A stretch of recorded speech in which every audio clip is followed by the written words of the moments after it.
Market లో invest చేసి మీ డబ్బులు డబుల్ చేసుకోవాలనుకుంటున్నారా? సుందరరామిరెడ్డి గారి లైవ్ సెమినార్ కి అటెండ్ అవ్వండి.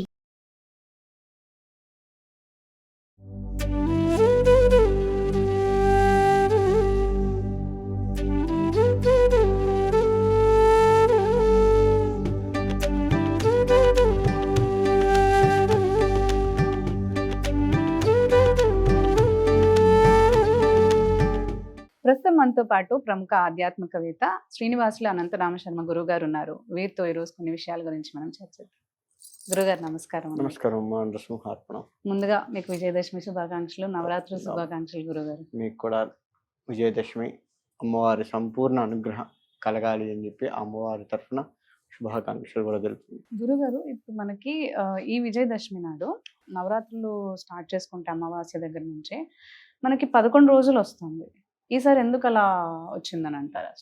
మనకి అసలు నవరాత్రులు అంటే 9 రాత్రులు మాత్రమే. దశమి రోజు అమ్మవారి యొక్క ఉద్యార్పణ కార్యక్రమము, హోమము ఇవన్నీ కూడా చేసుకుంటాము. ఈసారి మనకు ప్రతిసారి తిథులు ఏమవుతాయి అంటే ఒకరోజే 2 తిథులు వచ్చి 2 అలంకరణలు చేయవలసి వస్తుంది. ఈసారి అలా కాకుండా పూర్ణ తిథులు ఉన్నాయి. పోయినసారి మనకి పొద్దున ఒకటి, మధ్యాహ్నం సాయంత్రం అలా కొంచెం 2 తిథులు వచ్చేసినాయి. అంటే ఒకరోజే 2 అలంకరణలు చేస్తున్నాం. ఈసారి అలా లేదు, పూర్ణంగా ఆ తిథి ఆ రోజు మొత్తంగా ఉంది. అందువల్ల మనకు వచ్చేసి 9 రాత్రులు కూడా తొందరగా అయిపోయినాయి. అలంకరణలు తక్కువ ఉన్నాయి. ఒకే రోజు 2 అలంకరణలతో చేయటం వల్ల కరెక్ట్ 9 అవుతున్నాయి. ఈసారి తిథి పూర్తిగా వచ్చేసరికి పూర్ణంగా ఆ రోజు ఒకటే అలంకరణ, ఒకటే అవతారము, ఒకే రకమైన పూజ ఉదయం సాయంత్రం జరుగుతూ ఉండేది. దానివల్ల మనకి ఈసారి తిథులు కొంచెం అలా ఉండటం వల్ల అమ్మవారు ఒక రోజు అలంకరణ మొత్తం అదే పూజ ఆ రోజు మొత్తం కూడా అమ్మవారు స్వీకరించి చేయటం జరుగుతుంది. అందువల్ల ఈసారి రాజరాజేశ్వరి అవతారం వచ్చేసి చివరిగా వచ్చేసింది. మనకి కేవలం తిథుల వల్లనే ఆ విధంగా ఉంది. అంటే కొంతమంది అష్టమి వస్తుంది, నవమి వస్తుంది, దానివల్ల పొడిగించారు, అవి కూడా అమ్మవారికి పూజ చేస్తున్నారు అని అంటున్నారు కదా, అది ఎంతవరకు అంటారు? అష్టమి నవమి అనేది అమ్మవారి యొక్క పూజల్లో భాగమే కదా. దుర్గాష్టమి మంచిది, దుర్గాష్టమి చేస్తున్నాం కదా. బట్టి ఆ తిథుల వల్ల పొడిగించడం అనేది లేదు. ప్రతి సంవత్సరం దుర్గాష్టమి అనేది వస్తుంది కదా. ఇప్పుడు ఈ సంవత్సరం వచ్చి పూజ పొడిగించడం అనేది లేదు కదా. ప్రతి సంవత్సరం దుర్గాష్టమి, నవమి తిథి అన్ని తిథులు వస్తాయి కదా. పాడ్యమి నుంచి మొదలుకుంటే ఏకాదశి వరకు అన్ని తిథులు వస్తున్నాయి కదా. కాబట్టి ఈసారి కూడా అలా వచ్చింది. కాబట్టి దానివల్ల ప్రత్యేకమైన పూజ అంటూ ఏం లేదు. 11వ రోజు మనం విజయదశమి చేసుకుంటాం.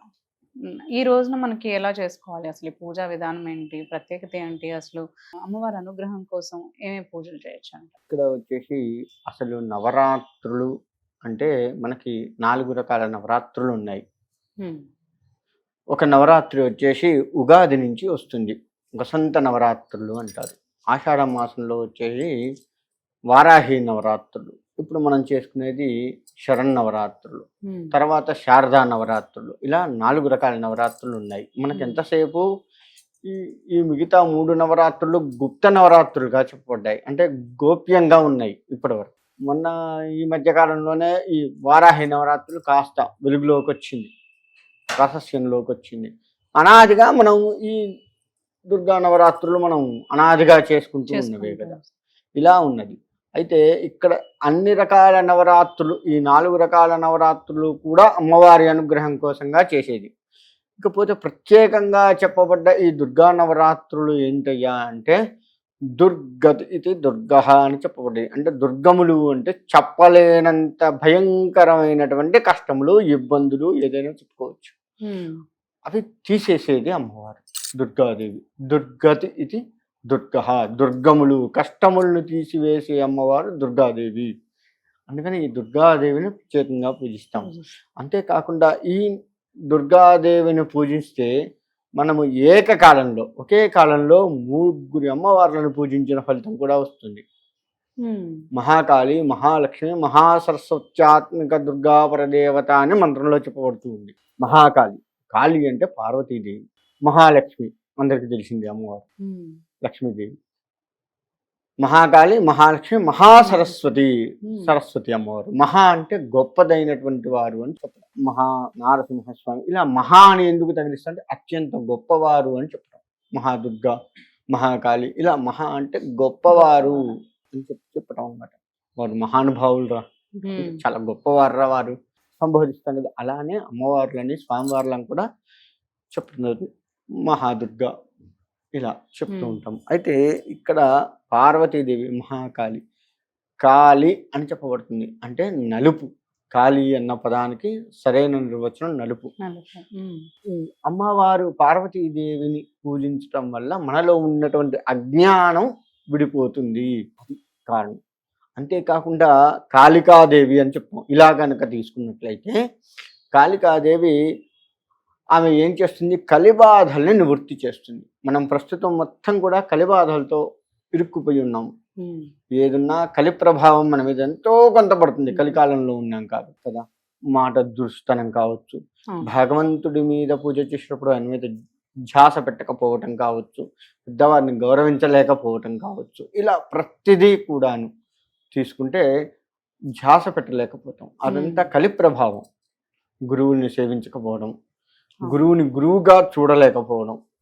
గురువు గారు ఏముంది, ఎప్పుడు వస్తాడు, ఎప్పుడు కనపడతాడు. ఒకసారి మొదటిసారి గురువు గారు వస్తే ఎంత పవిత్ర భావనతో మనం చూడగలుగుతామో, ఎన్నిసార్లు చూసినా, 1,00,000 సార్లు మన గురువు ఎదురైనా, 1,000,000 సార్లు గురువు ఎదురైనా అదే పవిత్ర భావంతో చూడగలగాలి. అది మనం ఇవాళ చేసుకోలేకపోతున్నాం. అదంతా కలి ప్రభావం. అంటే అమ్మవారిని పూజించడం వల్ల అటువంటి ప్రభావాలు ఏమన్నా ఉండి మన అజ్ఞానం ఏదైతే ఉందో అది మొత్తం కూడా తీసివేస్తుంది పార్వతీదేవి. మంగళప్రదమైన, అందుకే శివుడికి మంగళకారుడు అని పేరు. అమ్మవారు కూడా మంగళప్రదమైనటువంటి జీవనాన్ని ఇస్తుంది. అందుకే మనం వివాహాల్లో కనుక లెక్క వేసుకుంటే మంగళగౌరి పూజ చేస్తాం. మంగళగౌరి అంటే ఎవరు, మళ్ళీ పార్వతే. పెళ్లి కూతురు మంగళగౌరి పూజ చేసి పీటల మీద కూర్చుంటుంది. అంటే నేను కొత్తగా అడుగు పెడుతున్నాను దాంపత్యంలోకి, నా యొక్క జీవితం మంగళప్రదంగా ఉంచు తల్లి, సస్యశ్యామలంగా ఉంచు, ఎక్కడ ఏ ఇబ్బందులు ఏ ఒడిదుడుకులు లేకుండా చూడు అని అమ్మవారిని వేడుకున్న తర్వాతే, గణపతిని విఘ్నాలు లేకుండా గణపతిని వేడుకొని తర్వాత అమ్మవారిని వేడుకొని మనం పెళ్లిపీటల మీద కూర్చోబెడతారు అమ్మాయిని. అంటే ఇక్కడ చూడండి, అమ్మవారు రావటం కూడా మహాకాళి, మంగళప్రదంగా ఉండాలి. మహాకాళి, మహాలక్ష్మి, తర్వాత లక్ష్మీదేవి వచ్చింది, సరస్వతి కూడా చివరికి వచ్చింది. మహాకాళి అంటే మంగళప్రదంగా ఉంచు జీవితము, నా పూజ మొత్తం మంగళప్రదంగా జరిగేటట్లుగా చూడు తల్లి. స్వామి అమ్మవారికి చేసేటువంటి నవరాత్రి దీక్ష మొత్తం కూడాను మంగళప్రదంగా ఉంచు, జీవితం మొత్తం మంగళప్రదంగా ఉంచు అని కాళికాదేవికి పూజిస్తాం. అజ్ఞానాన్ని తీసివేయి, నాలో ఉన్నటువంటి దీన్ని పార్వతీదేవికి ప్రత్యేకంగా పూజ చేస్తాం. ప్రత్యేకంగా ఏం లేదు. మహాకాళి, మహాలక్ష్మి, లక్ష్మీప్రదము కావాలి మనకి. లక్ష్మి అంటే ఏంటి, అందరికీ తెలిసింది ధనము. అసలు లక్ష్మి అంటే ధనము కాదు. ఇలా మనం కలిసి ఉండటము, నవ్వుతూ మాట్లాడటము, అందరూ మనకు దగ్గరగా ఉండటము, అంటే అందరితో సరదాగా కలిసి ఉండటము, ఇదంతా మంగళప్రదము. ఇంట్లో పసిపిల్లలు తిరగటం మంగళప్రదము. అందరితో కలిసి, అంటే ఇక్కడ అత్తామామలతో కలిసి ఉండటము, అన్నదమ్ములతో కలిసి ఉండడము, స్నేహితులతో కలిసి ఉండడము, ప్రతిదీ కూడా లక్ష్మీప్రదంగా చెప్పబడుతుంది. అంటే ఆనందంగా ఉండడం లక్ష్మీప్రదం. ఒక రకంగా చెప్పండి, అందరం కలిసిమెలిసి ఆనందంగా ఉండడం లక్ష్మీప్రదం కదా. ఇప్పుడు మనకి ఇక్కడ లక్ష్మీప్రదం ఏంటి, అమ్మవారి గురించి మాట్లాడుకోవడం మన లక్ష్మీప్రదం. సుమన్ టీవీ లక్ష్మీప్రదం ఏంటి, ఈ అమ్మవారి యొక్క గొప్పతనం అనేక రకాల గురువుల నుంచి సేకరించుకొని భక్తులకు, ప్రజలందరికీ కూడా తెలియబరుస్తూ వారి జీవితాలు మంగళప్రదంగా చేయడం సుమన్ టీవీ వాళ్ళే మంగళప్రదంగా చెప్పబడుతుంది వాళ్ళకి. అంటే ఇదంతా కూడా మంగళప్రదం అన్నమాట. ప్రతి కార్యము మంగళప్రదం. ఇది ఆనందంగా చేసి ధర్మంగా నడిపించే ప్రతి కార్యము కూడా. వాళ్ళ మన అమ్మవారి గురించి మాట్లాడుతున్నాం, ధర్మం, దేవుడి గురించి మాట్లాడుకోవడం, వినటం, దేవుడి కీర్తనలు చేయడం, ఇదంతా ధర్మం మనది. అలానే సుమన్ టీవీ వాళ్ళు అందరికీ ప్రచారం చేస్తున్నారు. పెద్ద పెద్ద గురువులు, నాలాంటి చిన్నవాళ్ళ దగ్గర నుంచి అత్యంత పెద్దవాళ్ళ వరకు అందరినీ సేకరించుకొని ప్రతి విషయం, తెలిసిన విషయాలు, తెలియని విషయాలు, తెలిసినవి కొత్తదనంగా చెప్పే విషయాలు, ఇలా అన్నీ కూడాను ధర్మంగా వాళ్ళు ప్రజలకి తెలియబరుస్తూ ఉన్నారు. అది వారి ధర్మం. ఇలా ప్రతిదీ ధర్మప్రదంగా నడవాలి అనేది లక్ష్మీప్రదంగా చెప్పబడ్డది. ధర్మమైనటువంటి నడవడిక మొత్తం కూడా లక్ష్మీప్రదంగా చెప్పబడ్డది. ఇది లక్ష్మి ఇచ్చేది. ఎంతసేపు మనం డబ్బులే చూస్తాం, కానీ అసలు లక్ష్మీప్రదం అంటే ఇది. ఇక్కడ కూడా కొట్టుకొని తిట్టుకొని ఉండకుండా అత్యంత జాగ్రత్తమైనటువంటి సంభాషణలు మాట్లాడుతూ ఇంట్లో అసభ్యకరమైనటువంటి మాటలు, ఇంట్లో కూడా అమంగళప్రదమైనటువంటి మాటలు మాట్లాడకుండా ఉండటం మొత్తం కూడా లక్ష్మీప్రదంగా చెప్పబడుతూ ఉంది. ఇది లక్ష్మి. ఇక సరస్వతి చదువుల తల్లి అని చెప్తాం. చదువులు కరెక్ట్, చదివిన చదువు ఇవాళ మన ప్రతి చదువు కూడా ఏమవుతుంది, ఉద్యోగాలు సంపాదించుకోవటం, దాని మించి కాస్త ధనం సంపాదించి సుఖంగా బతకటం, లగ్జరీగా బతకటమే ఇవాళ మనం చదువుగా చెప్పబడుతుంది. సరస్వతి జ్ఞానస్వరూపిణి, జ్ఞాన సరస్వతి అని చెప్తాం కదా. జ్ఞానం ఉండాలి కదా. చదివిన చదువు ఎప్పుడు ఎక్కడ ఎట్లా ఉపయోగపడాలి. నేను ఈ అమ్మవారి గురించి చాలా పెద్దవాళ్ళ దగ్గర నుంచి ఎప్పుడో నేర్చుకున్నాను. ఇవాళ ఇక్కడ చెప్పగలగాలి కదా, అది నాకు గుర్తు రావాలి కదా. అప్పుడు నేర్చుకున్న అయిపోయింది, ఆ కాసేపే అనుకుంటే ఇవాళ నేను ఇక్కడికి వస్తే చెప్పగలుగుతాను. గుర్తు పెట్టుకొని సమయానుకూలంగా చదువుని వినియోగించడం కూడా జ్ఞానమే. అది కావాలి. ఇవాళ వాళ్ళు బట్టి పట్టాం, అయిపోయింది, నర్సరీ అయిపోయింది, 1వ తరగతి దానికి సంబంధించిన పాఠాలు అయిపోయింది, 10వ తరగతి దాకా పోయాం, 10వ తరగతి ఇవన్నీ పోయింది. మళ్ళీ 1వ తరగతిలో నేర్చుకుంది ఎవరినన్నా చెప్పమను, అప్పుడు ఫస్ట్ సబ్జెక్ట్ ఏదో చెప్పలేదు. ఇవాళ 10వ తరగతి పిల్లగాళ్ళని తీసుకోండి, ఫస్ట్ పీరియడ్ అయింది తెలుగు అన్నారు అనుకోండి, తెలుగులో బుక్ తీసి ఫస్ట్ లెసన్ ఏందో చెప్పమనండి, చెప్పలేదు. ఎందుకు చెప్పలేరు? జ్ఞానం లేకపోవడం. చదువు బట్టి బట్టి చదువులు ఎంతసేపు ఎగ్జామ్ బయటపడాలి, అమ్మా నాన్నతో తిట్లు తినొద్దు, ముందు ఈ గట్టికి 10వ తరగతి అయిపోయింది. ఇది ప్రస్తుత జ్ఞానం వాళ్ళది, అంతవరకే జ్ఞానం. కానీ అది కాదు కదా జ్ఞానం. అక్షర జ్ఞానం అంటే ఆ కాసేపు కాదు కదా. జీవితాంతం ఎప్పుడు ఎక్కడ ఎట్లా వినియోగించుకోవాలి, ఈ పదం ఎక్కడ ఎట్లా మాట్లాడాలి, మనకు నానా అర్థాలు తీస్తారు. నానా అర్థాల్లో ఏ పదాన్ని ఎక్కడ వాడాలో కూడా ఉంటుంది కదా. ఒక పదానికి అనేక రకాల అర్థాలు ఉంటాయి, 4 రకాల 3 రకాల అర్థాలు తీస్తారు. ఆ అర్థాన్ని ఎప్పుడు ఎక్కడ ఎట్లా వాడాలో ఉండాలి. అది జ్ఞానం అంటే ఒక్క దుర్గాదేవిని పూజిస్తే జ్ఞానం వెళ్ళిపోతుంది. ఇది లక్ష్మీప్రదంగా ఉంటాం, జీవితం మొత్తం మంగళప్రదంగా ఉంటుంది. అంటే మహాకాళి, మహాలక్ష్మి, మహాసరస్వతి ముగ్గురు అమ్మల్ని ఒకేసారి పూజించేటువంటి పూజ నవరాత్రులు, శరన్నవరాత్రులు మాత్రమే. ఇంత ఉంది. ఒక్క మనం ఎంతసేపు దుర్గా నవరాత్రులు చేస్తున్నాం అనుకుంటాం, కానీ ఆమె పూజిస్తే ఏ ఫలితాలు వస్తాయి అంటే ఇంత ఫలితం ఉంది మనకు.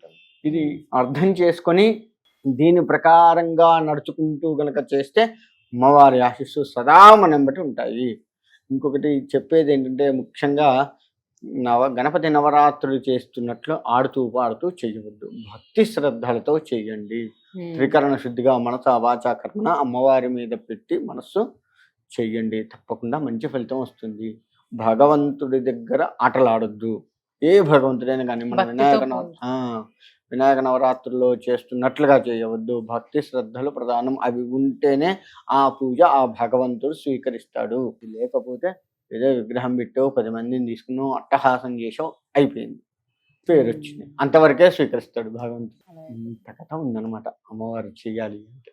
ధన్యవాదాలు. మంచిదమ్మా.